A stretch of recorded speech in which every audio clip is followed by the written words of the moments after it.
Team Niki moma yango oyo bokende sala marche pona droit ya mwasi babomi bana basi misatu moko aza gravement l'hôpital bokende na la police boloba bana basi misatu bakufi bibembeza na mort mais justice congolais est condamné moto 20 ans de prison batie moto na aux arrêtés batie moto na prison provisoire te mais ba condamné 20 ans de prison bokende senga justice pona papa wana te kasi pona ba mama misatu basi misatu oyo bakufi bino bozo marché pona droit ya mwasi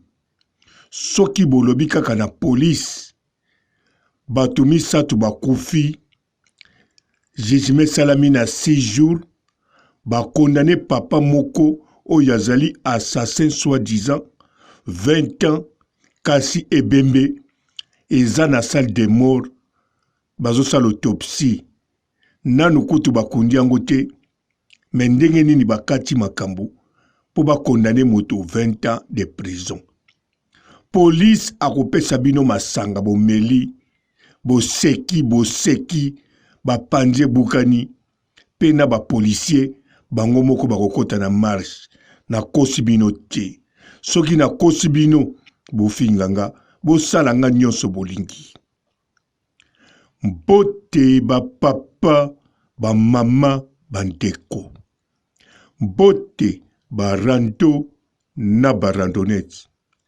mbote bato oyo balingaka rando na baoyo balingaka rando te mbote ba jeune garçon na ba jeune fille mbote bana mike na ba bébé mbote ba Sainte Anuarite Sainte Thérèse Sainte Ingrid Kabongo bandeko Team Niki ebima awa pona ko défendre droit ya mwasi pona ko lobela contre justice congolais po bakangaki Saratola mais oyo ezali bato bakufi mutu moko te bato misatu bakufi mama moko akufi na banane mibale ya basi bakola en bonne santé condition physique et kemba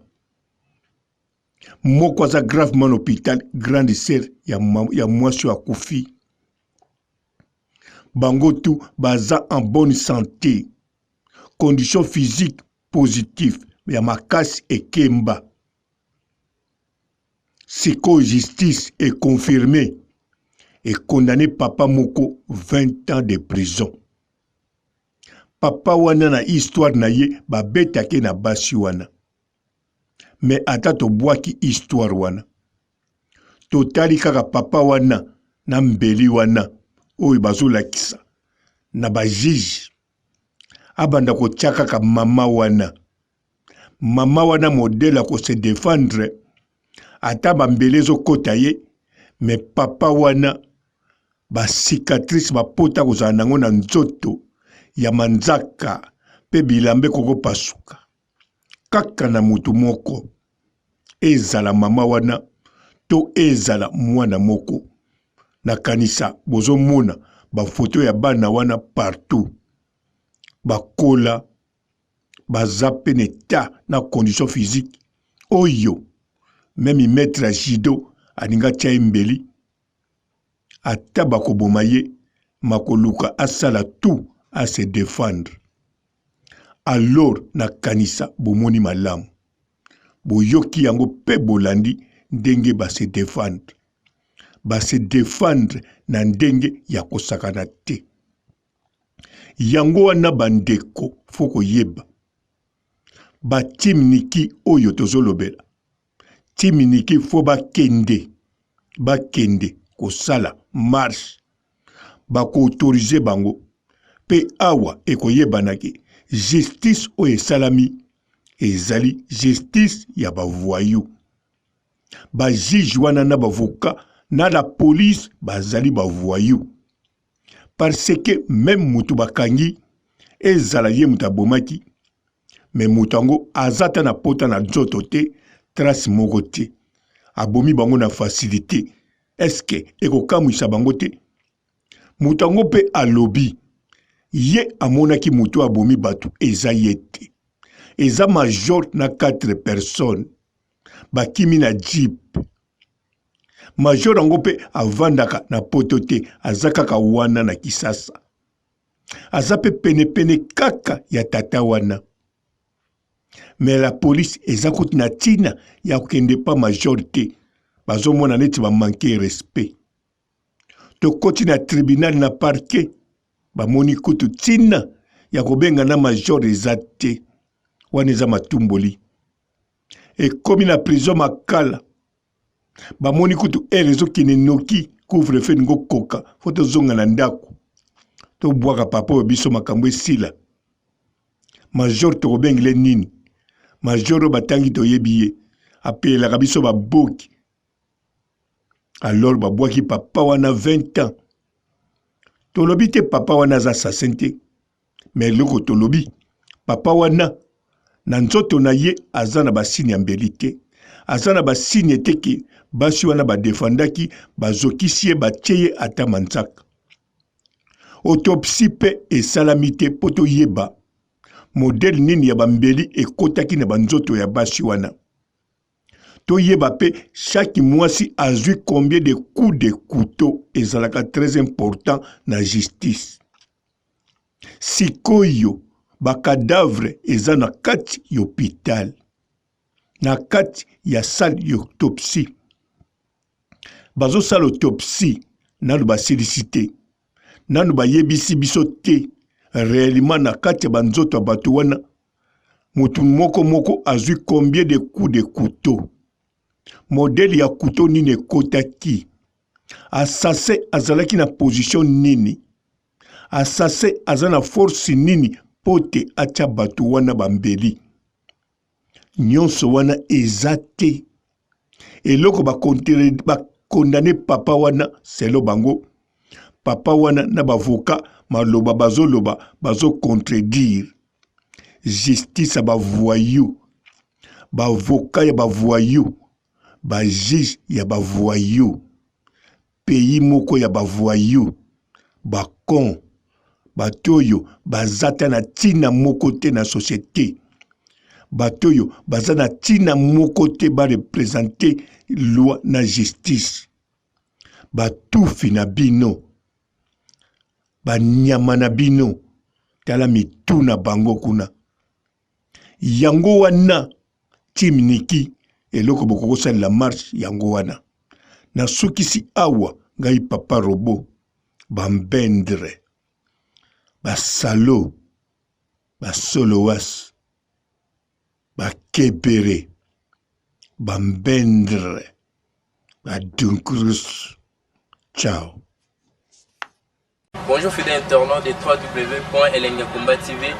Bonjour, bonsoir, balandi nyonso ya Elengi ya Komba. Congolaise TV.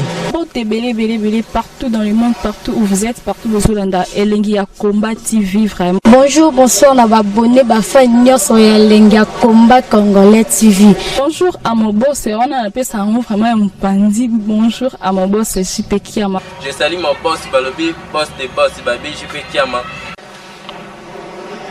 Bonjour, na Elengi ya Komba Congolais TV vraiment. Ramon Lazana, chaîne de chaque topo, il y a pas de JP Kiama, et boss des boss, il y a un danger. Donc, Maxime Tolo Lazaki. Ya boss na biso JP Kiama. Nzambe na ngai. Ba boss bazali Ba boss bazali. JP Kiama, le boss des boss. Napesi d'abord bonjour, te ba mbote belé na mo boss JP Kiama, wana na koza ngisaote. Donc na ko le katisana, napesa mo boss JP Kiama, boss des boss. Bonjour fidèles internautes de www.elengiakomba TV. Bonjour, bonsoir, balandi nyonso ya Elengi ya Komba. Congolaise TV. Bon, t'es belé, partout dans le monde, partout où vous êtes, partout où vous êtes, Elengi ya Combat TV, vraiment. Bonjour, bonsoir, na abonné, fa nyonso ya Elengi ya Combat Congolais TV. Bonjour à mon boss, on a appelé ça vraiment un pandi. Bonjour à mon boss, JP Kiama. Je salue mon boss Balobi, boss des boss, Babi JP Kiama. Bonjour, na Elengi ya Combat Congolais TV, vraiment. Ngamu na zana, chaîne de kitoko, ya boss na JP Kiama, ta ay boss des boss ya ni ya danger. Donc ba samta longola zaki. Ya boss na biso JP Kiama. Nzambe na ngai. Ba boss bazali Ba boss bazali. JP Kiama, le boss des boss. Napesi d'abord bonjour te ba mbote belé na mo boss JP Kiama wana na kozangisa ote donc na ko lekate sana napesa mo boss JP Kiama boss des boss. Bon, t'es belé, partout dans le monde, partout où vous êtes, partout où vous êtes, Elengi ya Combat TV, vraiment. Bonjour, bonsoir, na abonné, fa nyonso ya Elengi ya Combat Congolais TV. Bonjour à mon boss, on a appelé ça vraiment un pandi. Bonjour à mon boss, JP Kiama. Je salue mon boss Balobi, boss des boss, Babi JP Kiama. Bonjour, na Elengi ya Combat Congolais TV, vraiment. Ngamu na zana, chaîne de kitoko, ya boss na JP Kiama, ta ay boss des boss ya ni ya danger. Donc ba samta longola zaki. Ya boss na biso JP Kiama. Nzambe na ngai. Ba boss bazali Ba boss bazali. JP Kiama, le boss des boss. Napesi d'abord bonjour te ba mbote belé na mo boss JP Kiama wana na kozangisa ote donc na ko lekate sana napesa mo boss JP Kiama boss des boss.